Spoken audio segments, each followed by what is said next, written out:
Citizen card, identity card এসবই বিভিন্ন দেশে নাগরিক পরিচয়পত্র। বিশ্বে এসব নামে চলছে প্রযুক্তি নির্ভর মেশিন রিডেবল পরিচয়পত্র, যে কার্ডের মাধ্যমে আপনাকে শনাক্ত করা যেমন সহজ, তেমনি এই কার্ড ব্যবহারে যানবাহনের টিকিট, ব্যাংক অ্যাকাউন্ট খোলা থেকে শুরু করে পাওয়া যাবে ডিজিটাল সব সুবিধা।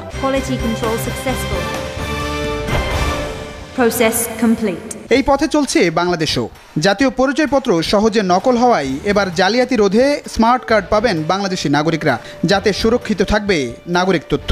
যেভাবে এটার ডিজাইন করা হয়েছে, it will be very secured এবং চাইলেই কেউ এটা জাল করতে পারবে না।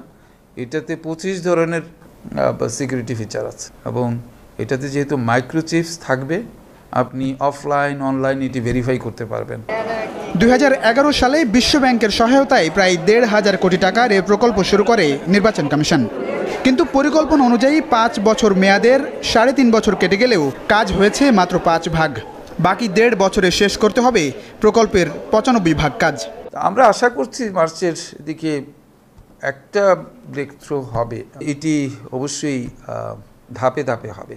একসাথে 90 মিলিয়ন 9 কোটি লোককে এই কার্ড ডিস্ট্রিবিউশন করা যাবে না, কারণ এখানে প্রোডাকশন করতে হবে, দেন ডিস্ট্রিবিউশন করতে হবে।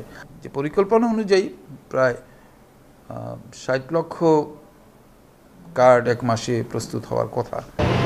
বর্তমানে সারা দেশে মোট ভোটার 9,19,50,641 জন। হালনাগাদে বেড়েছে আরও প্রায় 47 লাখ। স্মার্ট কার্ডের আগে জাতীয় পরিচয়পত্র সংশোধনের সুযোগ পাবেন এসব ভোটাররা। প্রথমবার বিনামূল্যে স্মার্ট কার্ড দেওয়া হলেও হারানো বা নষ্ট হলে প্রথমবার আবেদনে সাধারণ ক্যাটাগরিতে 200 টাকা এবং জরুরি ভিত্তিতে দিতে হবে 300 টাকা। আর দ্বিতীয়বার আবেদনের ক্ষেত্রে সাধারণ ক্যাটাগরিতে 300 টাকা এবং জরুরি ভিত্তিতে 500 টাকা গুনতে হবে নাগরিকদের।